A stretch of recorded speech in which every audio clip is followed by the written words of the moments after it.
Salut, c'est Matt pour Addicted. Aujourd'hui, on va décortiquer la Jones Erhardt. La Erhardt, modèle All Mountain Technique pour la femme. On est sur l'équivalent de la Aviator chez l'homme, que voici. Et on va avoir une planche justement typée piste et hors piste.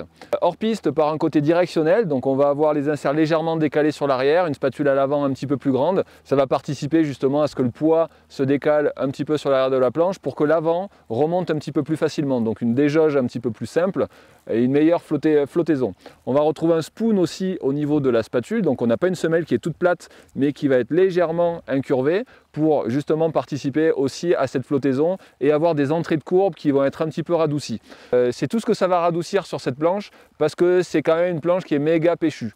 On est sur de la fibre triaxiale, donc on a peu de déformation en torsion, peu de déformation en flex, on a une board qui est super réactive, un passage d'une carre à l'autre qui va être instantané, et ça pour une pratique sur piste, sur neige dure, ça va être le bonheur pour quelqu'un par contre qui a quand même la technique et qui est capable de dompter cette planche-là. On va retrouver aussi un cambre tout au long de la planche, très marqué. Voilà, on a un cambre positif qui est très accentué pour justement encore améliorer la qualité d'accroche sur neige dure. On a une plante qui va vraiment se planter et qui va justement relancer énormément. Donc quand on va mettre la planche en déformation, elle va vouloir reprendre sa position le plus rapidement possible et donc elle va apporter beaucoup de dynamisme, beaucoup d'accroche, beaucoup de relance et ça va être accentué aussi par des ajouts de fibres de basalte qui vont faire en sorte qu'une fois que la planche est en déformation, elle revienne en position le plus rapidement possible. Donc énormément de pop, énormément de retour, d'explosivité.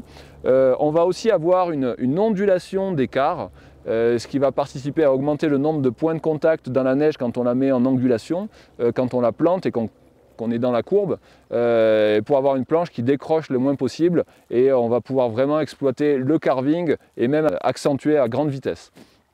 Au niveau de la construction aussi, on va avoir quelque chose d'intéressant, c'est au niveau de la spatule où on est venu retirer de la matière, il y a 10% de matière qui est retirée pour pouvoir y insérer ce qu'on appelle du choroïde, c'est une structure en nid d'abeille, voilà, qui va participer justement à la légèreté de la planche, mais aussi à un côté confort parce que ça va venir absorber les vibrations.